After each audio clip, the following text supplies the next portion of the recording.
Well, the Trump administration is now looking for ways to try and salvage the controversial Iranian nuclear deal, we're told. Secretary of State Rex Tillerson says the U.S. is working to, quote, fix it, while CIA Director Mike Pompeo is taking those sentiments even further. He is outlining some very specific ways in which he thinks the U.S. could try and tweak the pact that was negotiated by the Obama administration. They could do something. They could take some of the weaknesses from the agreement, from the Joint Comprehensive Agreement, extend deadlines, put snapback sanctions in a place where they could really happen. So there are a set of things they could do to make that deal better, and then ultimately the president will have to make the decision about whether to remain in the deal or not. So will those set of things work? Jonathan Schanzer is with us. He is a former terrorism analyst at the Treasury Department and is vice president of research at the Foundation for Defense of Democracies. Jonathan, always good to see you. Pleasure. We just had a short list, but to you, what is the most important part of the deal that we should tinker with to change? I mean, would that be the sunset clause? What do you think? Look, I think the fatal flaw here of the deal are the sunset provisions. In other words, in about 10 years, perhaps less, perhaps more, we're going to see all the provisions of that 2015 nuclear deal expire, and that's going to mean that Iran is going to have a paved pathway or a glide path to a nuclear weapon, and there's going to be very little that any of us can do about it. So we can either kick the can down the road, which I believe really was the intent of the deal when it was signed back in 2015, or we can begin to address it now. There are other things that I think we probably could look at in terms of centrifuge production or access to military sites, perhaps reimposing sanctions on some of the entities that probably shouldn't have been delisted in the first place. These are other ways that we can address the deal as well. But I think, as Director Pompeo noted, it is a flawed deal. The president wants to change aspects of it, and I think it is well warranted. But, you know, the Iranians are never going to go for that. I mean, you know, they want that sunset clause, say critics, because, as you said, it gives them a green light. If you read it, the language is unbelievable. It says it has dates. It goes right to the end and says, well, basically, they're not in this language, but it's saying you can go ahead if you want and make a nuclear bomb, which the Iranians have always denied is their intent. Look, the Iranians, there's no doubt they got just about everything they possibly could have ever wanted out of this deal.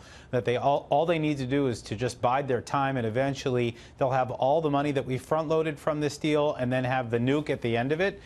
So there's no reason why they would want to see this thing changed. But I think that we can change our laws in terms of the way that we see Iran holding to the deal. We can change some of the terms. We can make it such that when we see them launching missiles, when we see them cracking down on their own people in the streets, when we see them supporting terrorism or other violations, that we have the ability to impose new sanctions, or we have the ability to snap back certain sanctions, or we have the ability to walk away from the deal. Yeah, and what would that achieve, though? I mean, you just talked about missiles. I mean, that's not even in the deal. You know, they freely can blast off these intercontinental ballistic missiles to their heart's content, and the Europeans are getting billions and billions of dollars thanks to this deal. I mean, they're not going to change.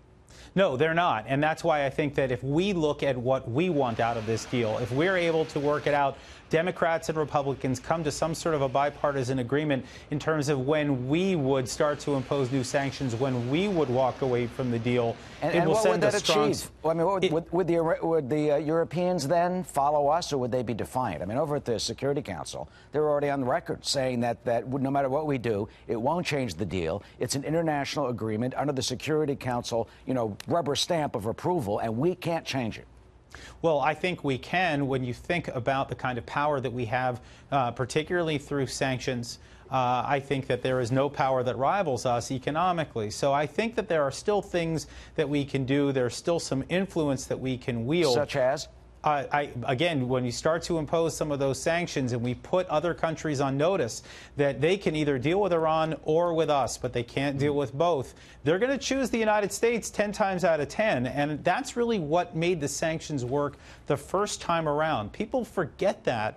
And I don't think that the Europeans will dig in their heels when they know that trade with the United States is on the line. Well, look what just happened at the General Assembly. It was either you're with us or you're not with us when it comes to moving the embassy and recognizing Jerusalem as Israel's capital.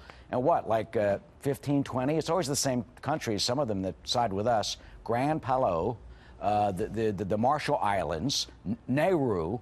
You know, do you think really that the French or the Germans are going to go along with us when it comes to cutting off their billions of dollars from the mullahs? Look, I think that if we put them on notice and then start to implement some of these policies, I don't think that a lot of those countries at the United Nations really understood that the Trump administration was serious. I think that if we begin to show them how serious we are, they may begin to recalculate. And that is really what we need to do here. I think we sort of let our foot off the gas. We decided that we were going to let other countries take the lead, the so-called lead from behind from the Obama administration. It had a disastrous effect on our Iran policy, and I think internationally we're still paying for it. So I think the idea here is to get back in the driver's seat. No one said it was going to be easy, but it is about time. And finally, a word about the brave demonstrators who've been out on the streets in Tehran. Some young people who have sacrificed their lives for the future of their country. What can the administration do? What should the U.S. do to try and support them?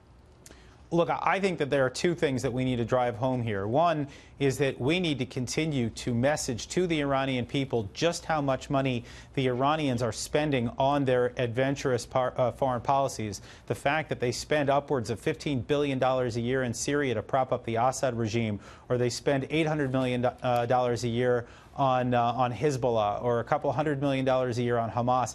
I think these things will make the Iranian people outraged, and I suspect that would not be the last of the protests that we see on the streets.